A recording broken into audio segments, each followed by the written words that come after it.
Spun that sharply, coming around the wicket. First ball he's bowled to Alan Border from that end. Really gripped. Yeah, it's a beautiful, slightly quicker ball too. Well, that one certainly gripped from Graham Hick to Alan Border, went past the outside edge. Border still there on 29 and Boone on 85, and with 4 runs added, the total at the end of the day for Australia, 231 for 3. The bowling figures for England, Such 2 for 51 and Tufner 1 for 63.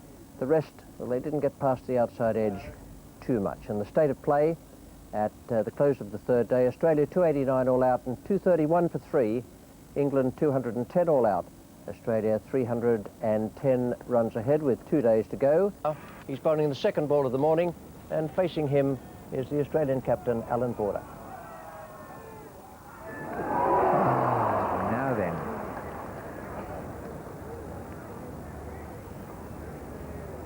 Well, well, well. You won't get anything much more straightforward than that. Yes, it is beautiful height for catching, and I said earlier on that it's so important that England get a wicket. If they get another wicket then, well, they're into the lower order batting, and you never know, you could bowl people out with a lead of 350.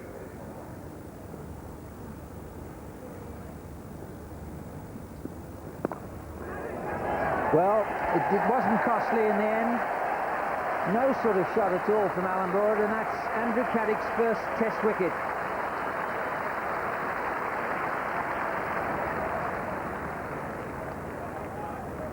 Well, that's a relief for Graham Hick. I think it was mainly his catch rather than the wicket-keepers.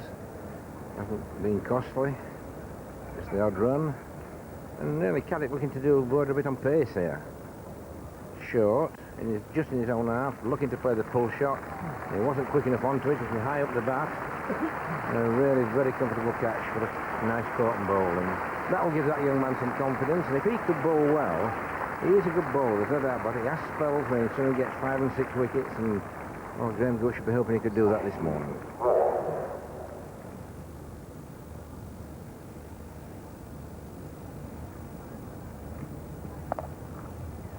That's a bad ball.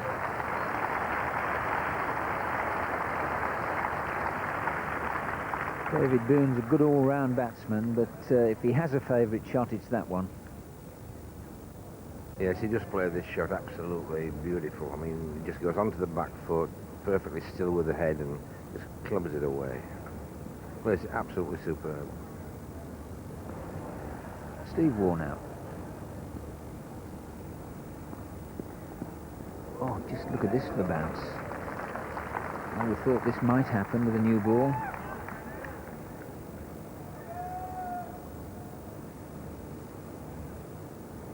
Yes, that was banged in short of a length, roughly halfway down the pitch, but oh, look where Stewart took that.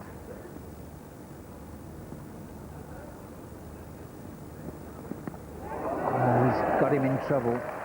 He really is working him over. Don't the crowd love it?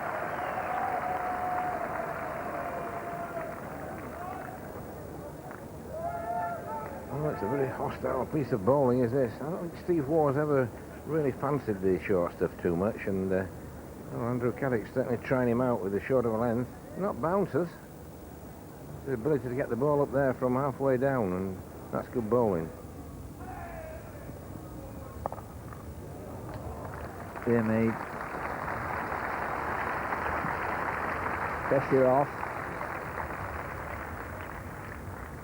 That gets Waugh off the mark and going. Well, he was off the mark before, but first boundary. Well, all the Aussies love to play that shot, and unless you can get bounced like Caddick's been getting from that city end, you really have to bowl a full length to the Australian batsman. And he's gone. The Freitas has struck, Boone is gone. And just like chalk and cheese, England yesterday afternoon and England this morning, completely different approach. And they've picked up the wickets of those two batsmen who did so well yesterday. Michael Gatting, man out at cover, Freitas the bowler, and 93 for Boone.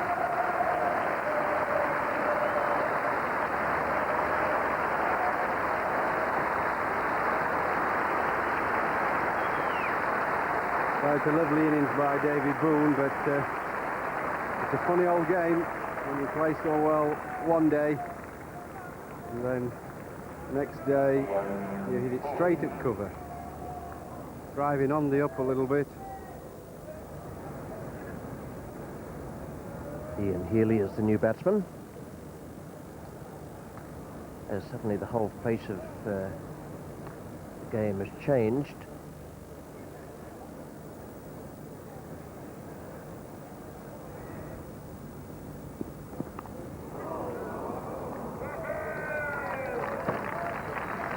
Not going to please Caddick very much.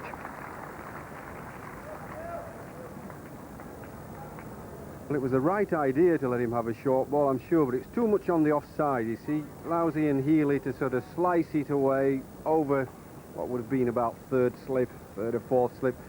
You really want to get it very straight at him.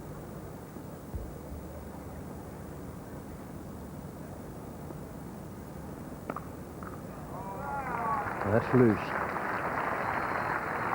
Steve Waugh didn't waste any time with that.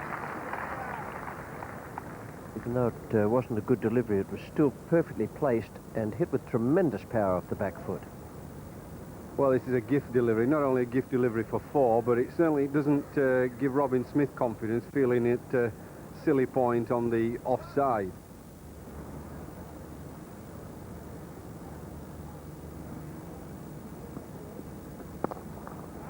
You can't bowl there. Candy to kids.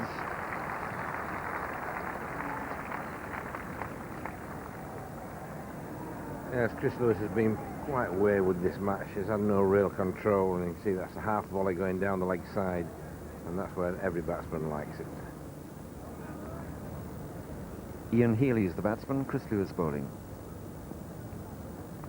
In the air, but that's wide through that gap where third slip might have been. And that really went quickly. 4 runs. Well, again, Oz is always looking to play the square cut. On this occasion, he got the ball with sufficient bounce, as I've said before. It's got to be above waist high, then you have a chance of getting the edge. And, well, I think they'd have been on top. There'd probably been an extra man in there, and that could have been a wicket.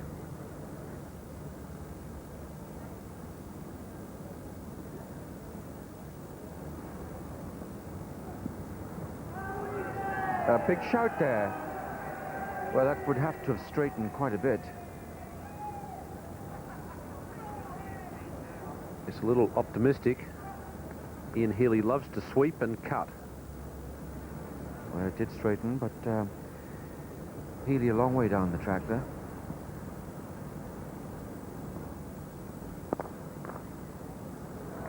And there's 4 runs. Lovely footwork. Ian Chappell with me, and now Australia's starting to go well, Ian. Yes, they've got 2 ideal players out there to get move on. Steve Waugh, good stroke maker, terrific runner between wickets, and he'll get good support from Ian Healy.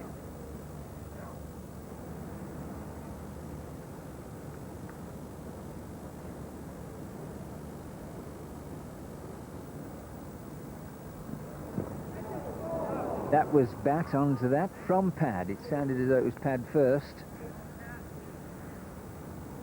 It did fly very quickly and really didn't give Robin Smith much chance when he's only a couple of yards from the bat. Flew very quickly and low.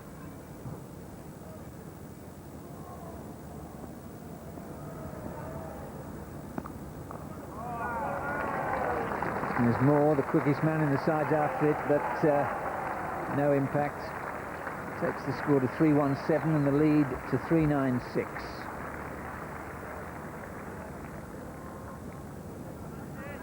Steve Waugh's footwork a lot better in this second innings than it was in the first innings. Very quickly onto that delivery. It was just a touch short.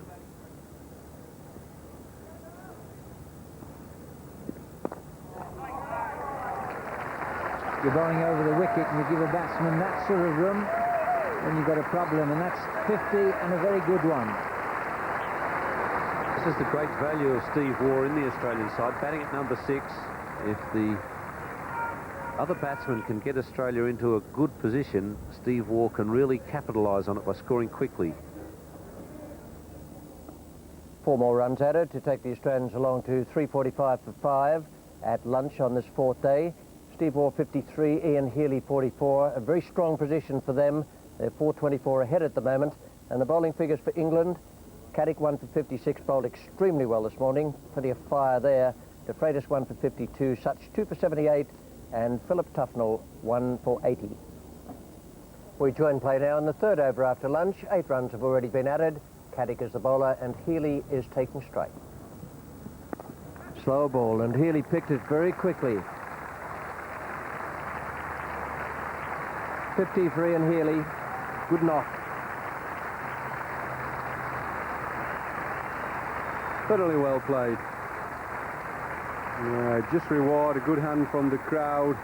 He's a gutsy little fighter, unorthodox, not pretty maybe, but he does get some very good late order runs for his country.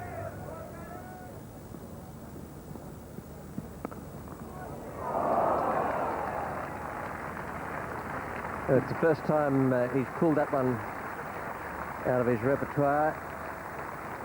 He loves to cut and to pull and hook.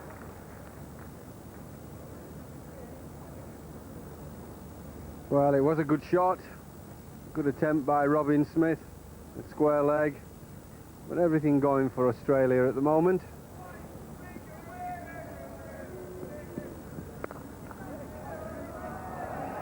And Lewis is very, very quick.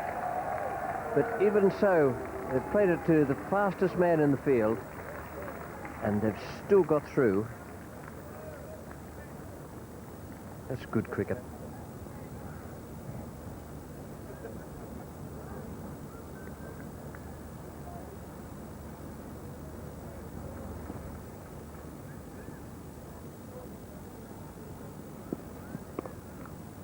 Lewis again. Oh, that is brilliant. Lewis was alive to it.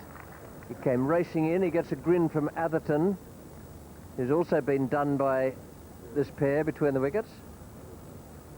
The way Steve Waugh drops the ball, though, it's absolutely brilliant.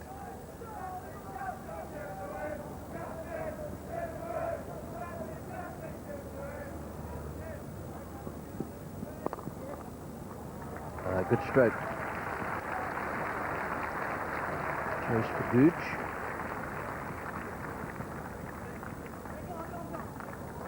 Don't believe it. Run 4. Wow. You wouldn't feel too happy if you were the fielder chasing from rather deepish mid-off. You've pulled it up inside the boundary and have gone through for the 4th run. Well, De Freitas almost ground to a halt then as he went back to his run beginning.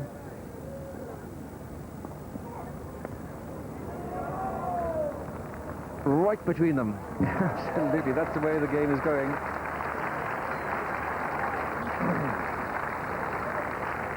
So I don't know why De Freitas is really taking so long about it. When you give 10 and over, it's giving enough away. Yes, the attempt at bouncer, about chest high, and Healy pretty quickly onto it, did it well. Only couldn't have placed that better. The fielder's almost colliding, but just bisecting them both.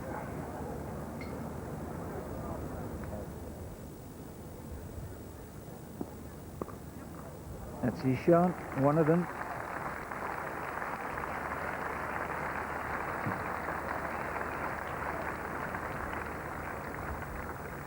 Well, as a wicketkeeper, you don't get too many opportunities to get a century. And he certainly has a good opportunity now. He's playing well, the pitch is playing quite good. Certainly he's playing better than at any time during this match. What a way to get there. What a way to get there. No wonder. Look at that. Rodney Marsh was the last Australian wicketkeeper to get 100.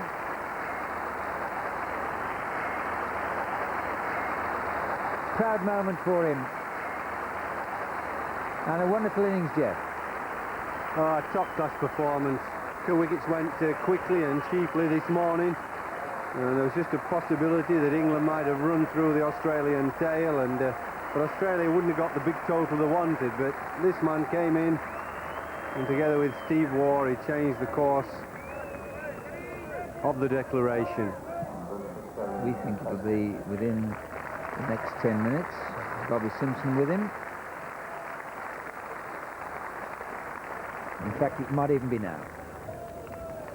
And it is. England aren't aware of it. Gooch perhaps doesn't want to hear about it. In fact, he was just talking to Peter Such about where would he want his field.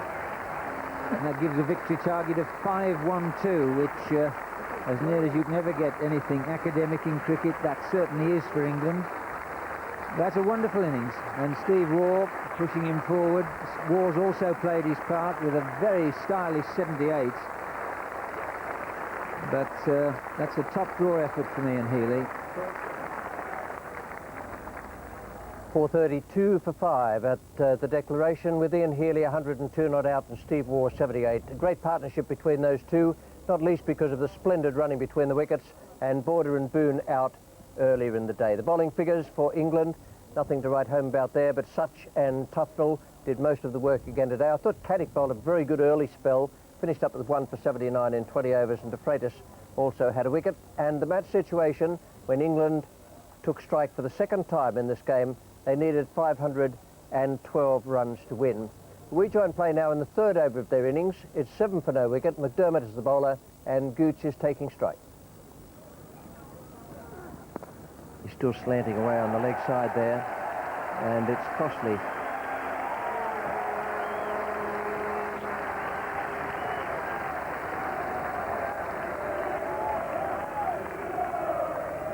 Craig McDermott had an operation, a groin operation, before he came on this tour. I think he's fully recovered from that, but he may be suffering a little bit in a couple of other regions.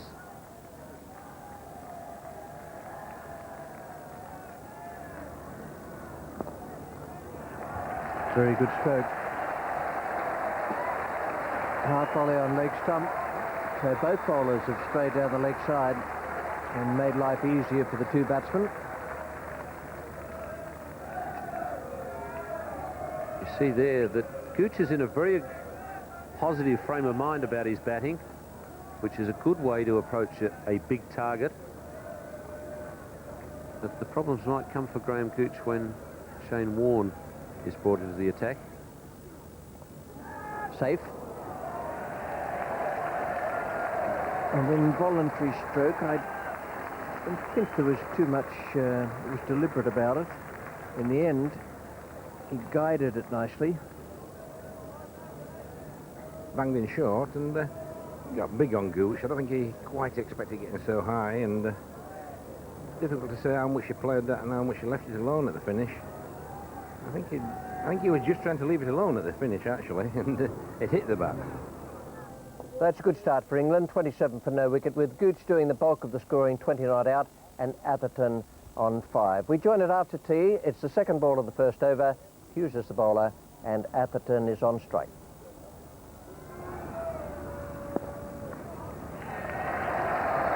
Good couple.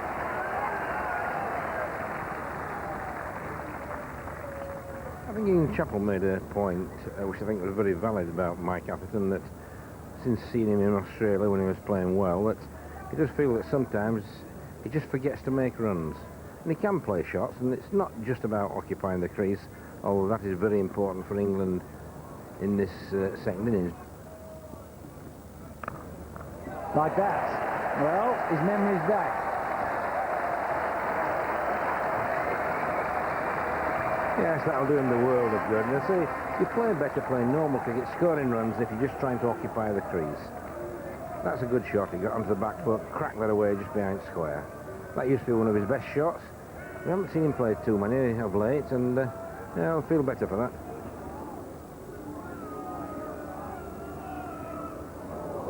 That's hit him. That's really getting a peppering. The sort of treatment that Caddick gave to Steve Waugh.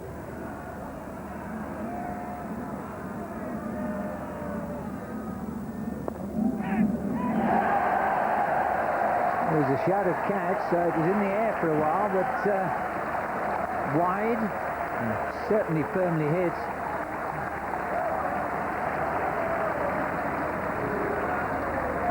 That's the 50, coming in the 12th. Well, it was a valiant effort by cover to try. It did go in there. You could see he had to dive and dive forward as well. Been a miraculous catch to manage to make it. Almost impossible.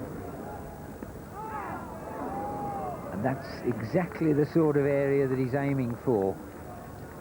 Not too short, but short enough to induce the full stroke off the back foot. And Gooch was in trouble here. Yes, it got him tucked up, and if the short leg had been right onto square, he could probably just have caught that with a diving catch. Well, here we are. It's almost been like waiting for a ticking time bomb to go off, and I'm sure there'll be one or two anxious players in the England dressing room who will think, now then, is he going to get off to the same start as before? Well, you can see it certainly turning. That did 3 or 4 inches. And whilst he did spin that first ball in the first innings, I don't think he gave that quite as big a tweak as that the first one to get him. Oh, that was close and that turned, and it really looked at nothing ball. It looked a bit on the short side, but there was no footwork there and came through a little quicker. May well have been the flipper, I think. Yes, you can see how that one comes underneath. Even though it was the flipper, it did just turn a little bit.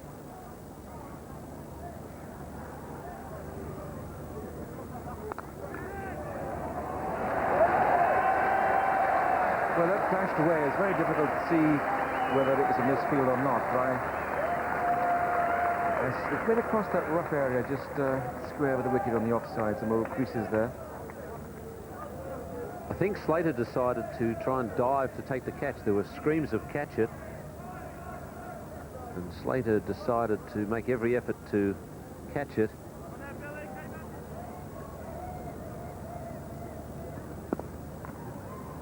It looked to be the googly, which was read by Graham Gooch. He played on the inside of it. Lovely stroke. It looked to be the googly, and he played on the inside as if it was an off-spinner. Straight through extra cover. 4 runs. Been driving very confidently in this match, Graham Gooch. No searching for the ball as he did in the one-dayers. That was a lovely shot. He just leant on it. The timing was exquisite.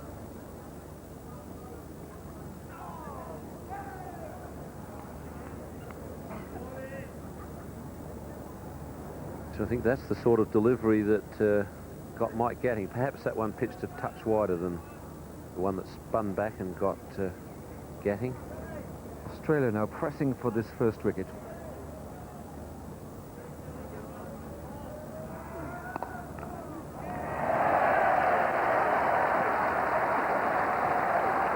Outfield is very fast now.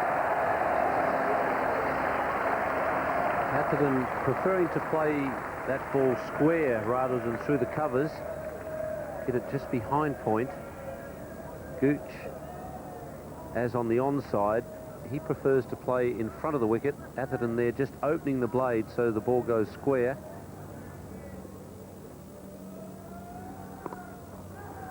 Yes, that's the short single. It's almost come as a huge relief because in that sort of deadlock, either the ball has gone for 4 or just nothing, and it's extremely important in a batting partnership that the strike rotates. It asks the bowler different questions. The field placings have to be adjusted slightly. Brendan Julian is going to come on to Stratford end. A few overs from him, and then it would be Merv Hughes after that. Good shot. Beat the man at point. One thing about it that will have pleased Julian, and the only thing you could be pleased about if you've been struck before, is that it swung.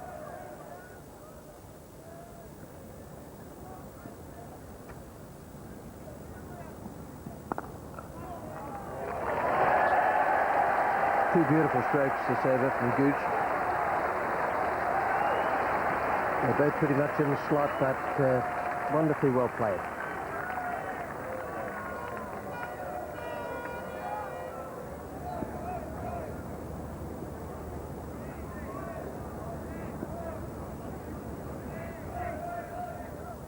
Oh, well bowled. Beautifully bowled. That's a classic for Warren. Any leg spinner who's played Test match cricket would be absolutely delighted with that type of dismissal. He's drawn the batsman into the stroke, just a little bit of drift in the air from off towards leg, and then he's found the outside edge. And the ball was really spun as well. Pitched roughly round about the off stump, just outside it. Atherton didn't do a lot on there. The left hand was well forward, the bat handle well pushed forward, but the ball still carried to slip. Shane Warne is playing in his 12th Test match, and the man coming in now is Mike Garing.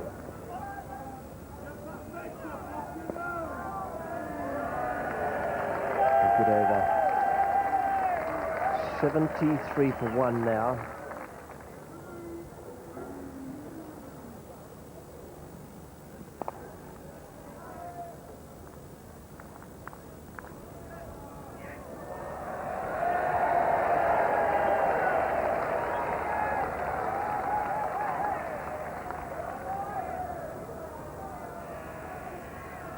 Michael Slater was the fielder there. No one was going for a single, not at first anyway.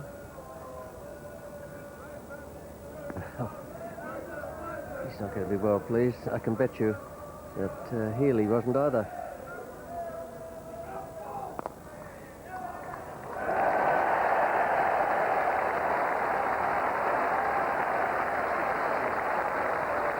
To Graham Gooch. He struck the ball beautifully.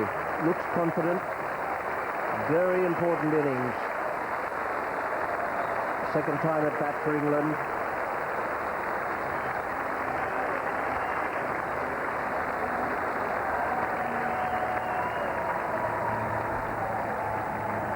Yes, he's got much better in this match. He looked very positive in the first innings, and he's continued in that vein. And well, let's hope from England's point of view he can keep going for a long time.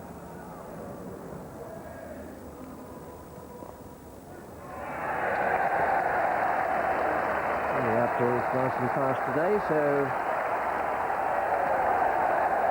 Waugh down there signifies that that has beaten Steve Waugh to the boundary. Another 8 from this second over of Brendan Julian's.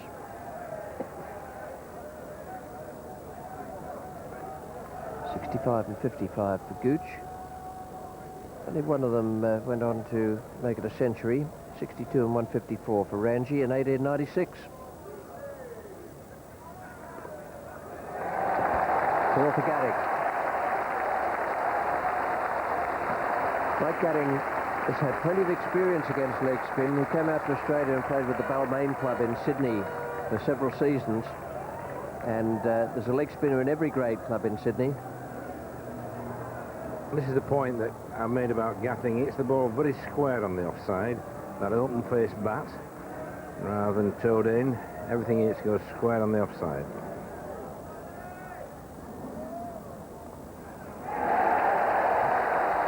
That also will go to the boundary.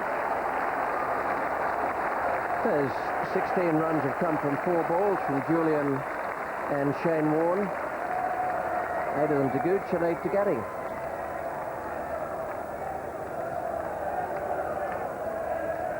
Well, that was the flipper. Didn't quite get it right. Had his arm, but Gatting got right on top of it.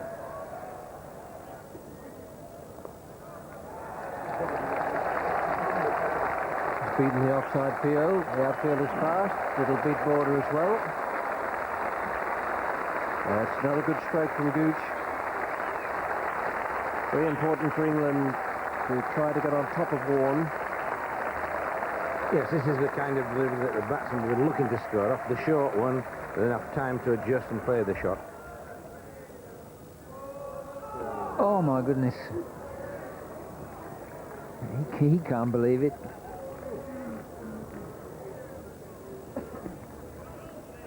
Well, it was actually a humdinger of a delivery. Look how it turned as well. That must be 12 inches outside off stump. An absolute beauty. It was more luck than management, was this. As it beat him, he certainly didn't read it that well, Graham Gooch.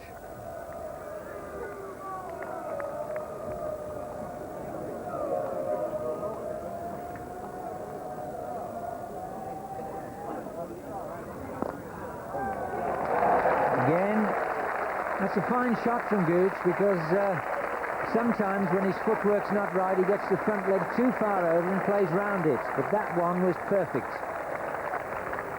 Well, you can see here why he's playing so well. Lovely foot movement. Doesn't try to hit it too hard.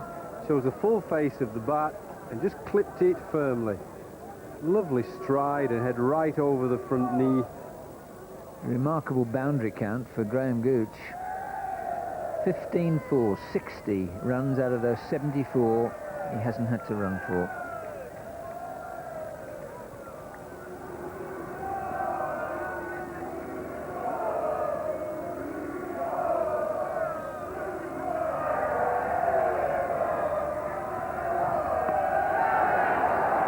Oh, dear me. As close as you can get without actually being out.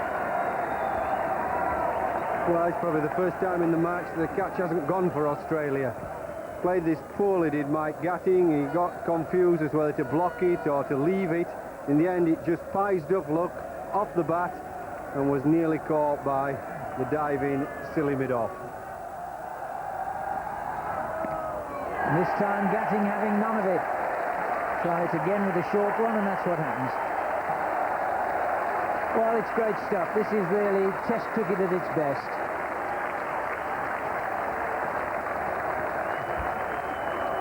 Well, it's all been happening today. Mike Gatting's always been a good puller. I'm sure he set himself up for that, knowing that Merv Hughes would certainly give him another one, if not the next ball. Within a couple, he would certainly get a short ball again.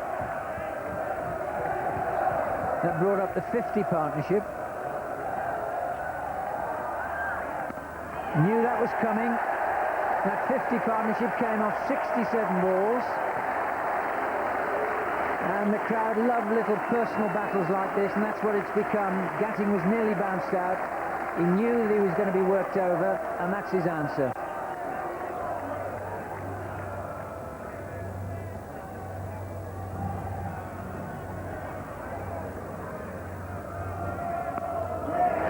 He's got it.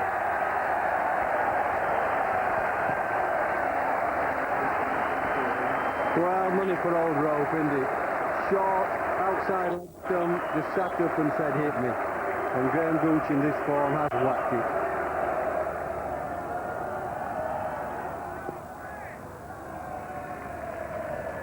Now, the extra little bit of spice with the final delivery of the day being faced by Mike Gatting. Be rest assured that he'll be pressured. Border will be back at bat pad.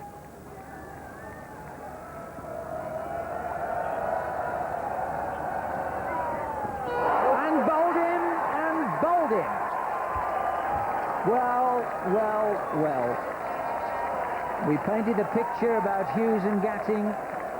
Was he expecting a short one? No matter, and suddenly, and there is Gatting's reaction, the whole balance of the game changes in that one ball, the final delivery of the day. Please can I have my hat back? And what a wicket, and what a delivery. And that's the end of Gatting. England now 133 for 2. What a dramatic end to a dramatic day.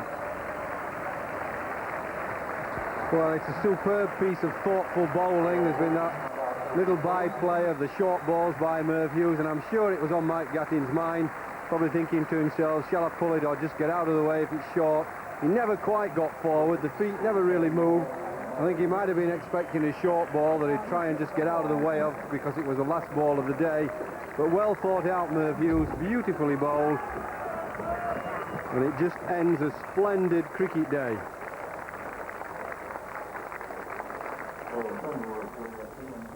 It certainly was a great day to go with the other three very good ones we've had. Gooch is 82 not out there, played a splendid innings. He's bang back in form. Atherton 25 and Gatting 23. 133 for 2, and the bowling for the Australians, McDermott none for 33. Hughes a wicket. He's very expensive, but the enforcer was there once again for Alan Border. And Shane Warne is still the danger man for England. Bowled really well again today. 12 over 6 maidens, 1 for 24. And the state of the game at the end of the fourth day, England 379 more runs to win, off at 133.